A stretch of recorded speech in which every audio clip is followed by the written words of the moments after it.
नमस्कार। एक्सरसाइज 2.5 कक्षा 9वीं के अगले सवाल पर हम बढ़ते हैं। तो आपको जैसे बताया है जो 2.5 में बहुत सारी सर्व समीकरण हैं जो आपको ध्यान में रखनी है। आज हम एक और नई सर्व समीकरण समझेंगे और बनाएंगे और इसका इस्तेमाल किस प्रकार से होता है उसको भी समझेंगे। किस प्रकार हमने अपने पिछले लेक्चर के अंदर इस सर्व समीकरण के बारे में बताया था। वो सर्व समीकरण कौन सी थी? वो सर्व समीकरण ये थी x³ + y³ + z³ - 3xyz। ये किसके बराबर थी? +y + z ब्रैकेट शुरू x² + y² + z² - xy - yz और -zx। इस सर्व समीकरण को हमने अपने पिछले लेक्चर में समझा था और किया भी था। तो आइए अब क्या है, ये हमारे पास एक नए तरीके से नई सर्व समीकरण भी तैयार हो जाएगी। यदि x + y + z बराबर 0, यदि x + y + z बराबर 0 हो तो क्या बनेगा? तो आइए इसी सर्व समीकरण में हम भर देते हैं जो हमें पहले से मालूम है सर्व समीकरण। तो देखिए क्या बनेगा, x³ y³ z³ - 3xyz। तो इस जगह पर हम क्या दे दें? 0 इंटू ये सारी term x² + y² + z² - xy - yz और -zx। आप जानते हैं 0 को किसी के साथ मल्टीप्लाई करें तो आंसर कितना आ जाता है? 0। तो ये इस प्रकार से x³ + y³ + z³ - 3xyz बन गया। तो 3xyz को हम इस साइड उठा के ले जाते हैं। x³ y³ z³ बराबर में 3xyz। तो ये x³ + y³ + z³ किसके बराबर हो गया? 3xyz। तो देख लीजिए ये हमने सिद्ध करना था, x³ + y³ + z³ बराबर 3xyz। इसका मतलब ये हमारा सिद्ध हो गया, इति सिद्धम। तो ये हमने सिद्ध कर लिया, लेकिन हमें सीखने को क्या मिला कि जो ये सर्व समीकरण थी जो हमें पहले से मालूम थी, इस सर्व समीकरण के अंदर यदि जो इसमें वेरिएबल है x है, y है, z है, जिनके लिए ये सूत्र है, इनका जोड़ अगर 0 हो जाता है तो ये वाली स्थिति हमारे पास आ जाती है x³ + y³ + z³ बराबर में 3xyz। तो हमारे पास जो इसका 14वां सम है बिल्कुल इसी सर्व समीकरण को जो नई हमने तैयार की है इसके ऊपर आधारित है। आइए इस तरह के सम हम करके देखते हैं। तो ये देखिए x³ + y³ + z³। यहाँ x की वैल्यू कितनी है? -12। हम a पार्ट कर रहे हैं इसका। और y की वैल्यू अगर देखें तो 7, z की वैल्यू देखें तो 5। इस सर्व समीकरण के आधार पर ये हमने लिख रखी है। तो देखिए यदि से शुरू करेंगे। यदि x + y + z बराबर 0 तो क्या होगा? x³ + y³ + z³ बराबर में किसके होगा? 3xyz, जो पिछले सवाल में हमें ये प्रूव किया है। तो देख लेते हैं, x की जगह -12 है, y की जगह 7, z की जगह 5। तो देखिए इन तीनों का जोड़ करके देखते हैं। अब तो ये हम जानते हैं -12 + 7 + 5 कितना आ गया? -12 और +12 कितना आ गया? 0। इसका मतलब तीनों का सम हमारे पास 0 हो गया। तो ये देखिए तीनों का जो क्यूब है वो किसके बराबर होगा? x³ + y³ + z³ = 3xyz। तो x की जगह पर कितना है? -12 का क्यूब, y की जगह 7 का क्यूब, z की जगह 5 का क्यूब बराबर में 3 गुना -12 गुना 7 गुना में 5। तो आर तीनों का जो अलग अलग क्यूब है, वास्तविक घन हमने किया नहीं, वास्तविक घन किए बिना हमने इसको निकाल लिया। तो 12 दिया 36 माइनस का 36, 7 गुना 5 35। तो 36 को 35 से गुना कर लें, 6 5 30, 3 18, 36 दिया 108, 0 8 और 8 16, 1 2 2260। तो माइनस का निशान है तो माइनस 2260। इस प्रकार हमने वास्तव में घन की गणना किए बिना इनका मान निकाल लिया। इसी तरह बी पार्ट भी हो जाएगा। तो बी पार्ट हम कर रहे हैं, तो देखिए बी पार्ट करते हैं यहां पर।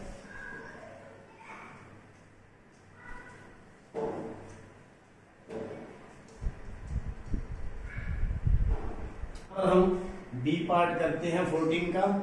इस सम का बी पार्ट 28 का क्यूब प्लस माइनस 15 का क्यूब प्लस माइनस 13 का क्यूब।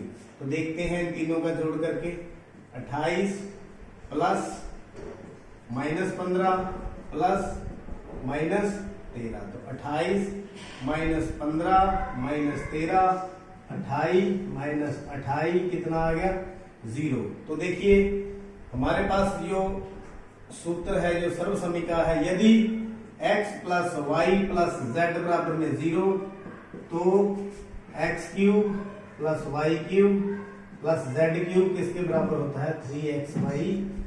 तो ये तो देख लीजिए, आपके सामने मैंने 0 कर दिया। लेकिन यहाँ x की जगह कितना है 28, y की जगह कितना है माइनस 15 और z की जगह कितना है माइनस 13। तो क्या होगा, तो x cube plus y cube plus z cube यानी 28 का क्यूब प्लस माइनस 15 का क्यूब माइनस 13 का क्यूब किसके बराबर होगा 3 गुना x गुना y गुना z। तो इनको गुणा कराएंगे, 28 गुना 3 84, 15 गुना 3 कर लेते हैं, 15 गुना 13 13 5 65, 6 और दोनों माइनस किया तो प्लस का आ गया, 195 गुना 84। तो 195 को हम 84 से गुणा कर लेते हैं, 5 के 20 2, 19 के 76 और 2 78, 8 5 40, 4 72 और 4 76, 7 8 और 7 15। तो 0 8 3 6 1, तो 16,380 क्या आ गया हमारा उत्तर। इस प्रकार हमने देखिए वास्तविक घन इसका नहीं किया और हमने सर्व समीकरण की सहायता से इसको हल 2.5 का 15वां सम। उन आयतों की लंबाई और चौड़ाई के लिए सभी व्यंजक लिखिए जिनके क्षेत्रफल निम्नलिखित हो। एक सवाल ये है, एक ये है। आपको देखिए आयत का क्षेत्रफल, आयत का क्षेत्रफल किसके बराबर होता है लंबाई गुना में चौड़ाई। तो लंबाई गुना में चौड़ाई होती है और आपके पास क्षेत्रफल ये है 25 a square minus 35 a plus का 12। हमने क्या निकालना है लंबाई और चौड़ाई। अगर हम इनके फैक्टर कर ले, गुणनखंड कर ले, इनके टुकड़े कर ले, तो एक लंबाई हो जाएगी और दूसरी संभावित क्या हो जाएगी चौड़ाई हो जाएगी। तो हमारा मेन जो कार्य रह गया है इनके गुणनखंड करते हैं। गुणनखंड हमने पिछली एक्सरसाइज 2.3 में भी सीखे हैं, उसी तरीके से करेंगे। तो इसके गुणनखंड करने के लिए हमें इसके 2 टुकड़े करने होंगे। वो टुकड़े इस प्रकार से होने चाहिए जिनका योगफल या हल 35a हो और गुणनफल इन दोनों की गुणा, और ऐसे हो टुकड़े जिनका गुणनफल तो 25 गुना 12, 12 5 60, 6 12 24 और 6 30, 300 इसके। तो थोड़े मुश्किल लग रहे हैं किस तरह से गुणनखंड बनाए। तो आइए आपको गुणनखंड करने भी सिखाते हैं। इनके गुणनखंड टुकड़े हम कौन कौन से सोचें उसका हम आपको एक तरीका बताते हैं आज। तो सबसे पहले इसके गुणनखंड कर लें। 2 पे गया, 2 पे गया, 3 पे गया, 5 पे गया, 5 पे गया। तो एक बात आपको ख्याल रखनी है, जो इसके ये अभाज्य गुणनखंड है 2 2 3 5 5, तो गुणनखंड इन्हीं में से बनेंगे। पीछे प्लस है तो दोनों का जोड़ होगा। जैसे एक हम बना लेते हैं 2 दूनी 4, दूसरा क्या बन गया 5 5 25 दिया 75, एक 75 और एक 4, नहीं बिल्कुल सही नहीं है। तो ऐसे ही हम 15 और एक बना लेते हैं 5 दूनी 10 दूना 20, 20 और 15। तो ये देखिए इसको चेक करते हैं, इनका योगफल 20 और 15 35 बन रहा है, तो माइनस के ले लेंगे, वो कोई दिक्कत नहीं है।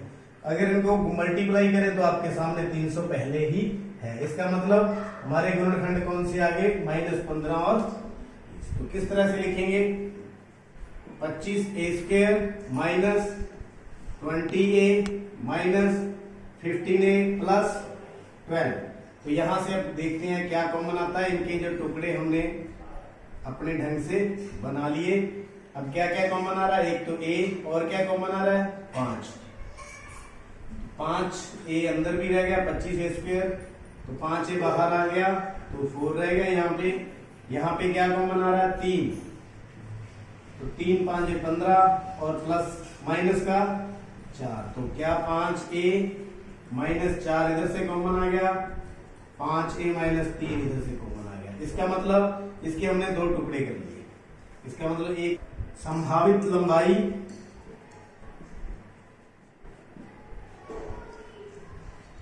कौन सी होगी 5a माइनस 4 और चौड़ाई 5a माइनस 3। तो ये आपकी संभावित लंबाई और चौड़ाई हमारे पास आ चुकी है। इसके 2 फैक्टर करने थे, वो हमने निकाल लिए, एक लंबाई और एक चौड़ाई। पार्ट के अंदर उसी प्रकार करेंगे। योगफल कितना होना चाहिए प्लस का 13y, और गुणनफल कितना होना चाहिए 35 और 12 को मल्टीप्लाई कर ले, गुना कर ले, माइनस का 12 है 12 5 60, 6 12 36 और 6 42, तो माइनस का 420y²। तो बहुत लंबे फैक्टर बनेंगे। आप एक बात का ध्यान रखना है, पीछे माइनस है, क्या है पिछली वाली रकम पर माइनस है। माइनस है तो इसका मतलब जो बीच के जो टुकड़े होंगे, एक टुकड़ा या बड़ा होगा या दोनों बड़े होंगे, इस बात का खास ध्यान रखना है।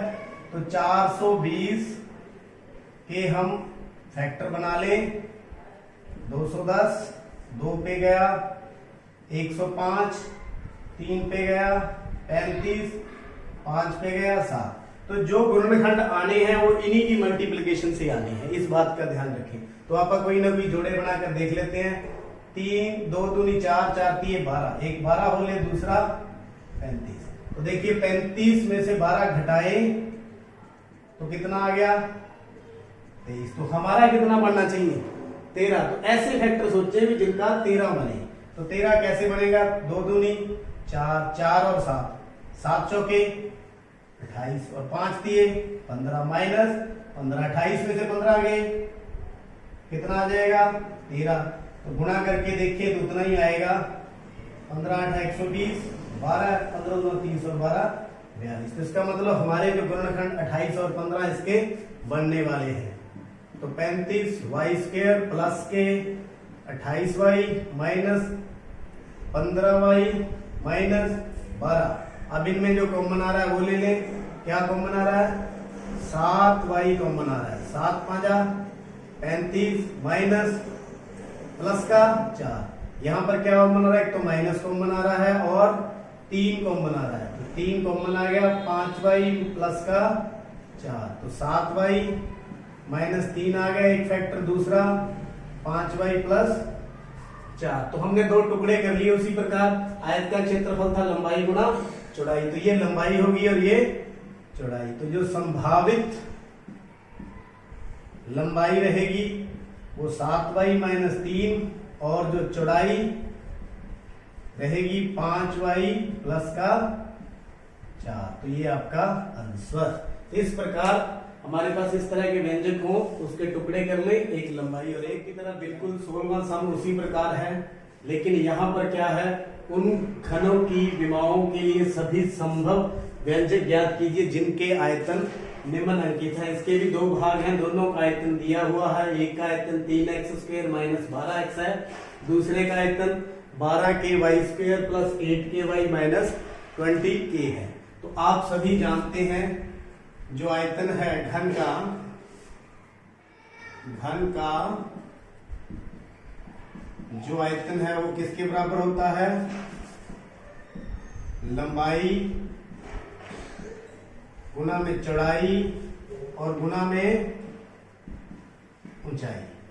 तो लंबाई गुना में चौड़ाई गुना में ऊंचाई। आयतन हमारे पास कितना है इस सम में, ये है। फिर हम इसकी एक तो लंबाई गुना चौड़ाई गुना ऊंचाई, मतलब इसके 3 फैक्टर करने हैं, एक लंबाई हो जाएगी, एक चौड़ाई और एक ऊंचाई। तो आइए कर देते हैं। यहां से देखिए कॉमन क्या आ रहा है, एक तो 3, एक क्या कॉमन आ रहा है, x अंदर क्या रह गया, x 3 बाहर आ गया, x बाहर आ गया तो क्या बच गया 4। तो ये किसके बराबर हो गया, लंबाई गुना में चौड़ाई गुना में ऊंचाई। तो संभावित जो लंबाई है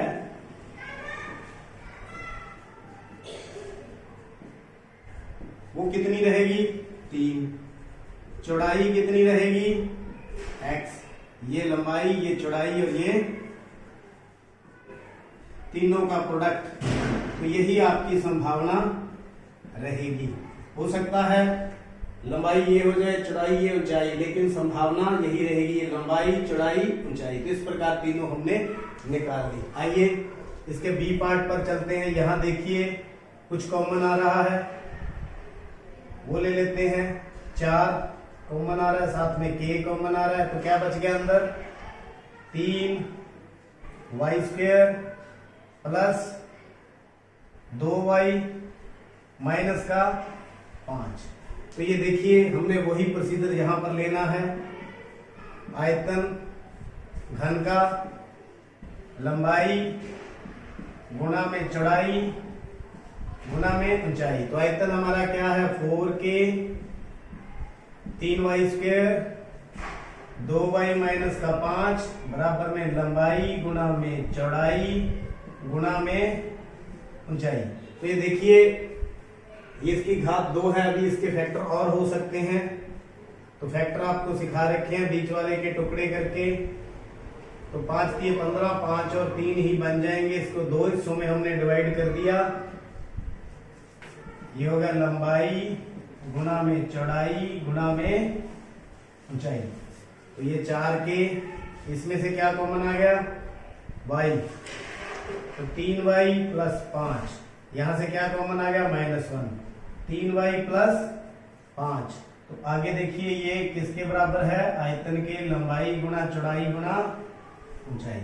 तो एक तो हो गया 4k, इधर देखो तो 3y प्लस 5 आ गया एक, और एक क्या आ गया y माइनस 1। इस तरह से 3 इसके हो गए, 1 2 3। तो इसका मतलब ये तीनों का प्रोडक्ट है, तीनों का गुणनफल है लंबाई चौड़ाई ऊंचाई का।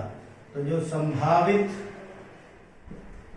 लंबाई है वो कितनी होगी 4k, और चौड़ाई कितनी होगी 3y प्लस 5, और ऊंचाई कितनी होगी y माइनस 1। इस प्रकार हम गुणनखंड करके इसके 3 टुकड़े हमने कर दिए, एक लंबाई होगी और एक चौड़ाई और एक ऊंचाई। तो उम्मीद करता हूं आपको ये सम भी अच्छी तरह से समझ आ गया होगा। बहुत बहुत धन्यवाद।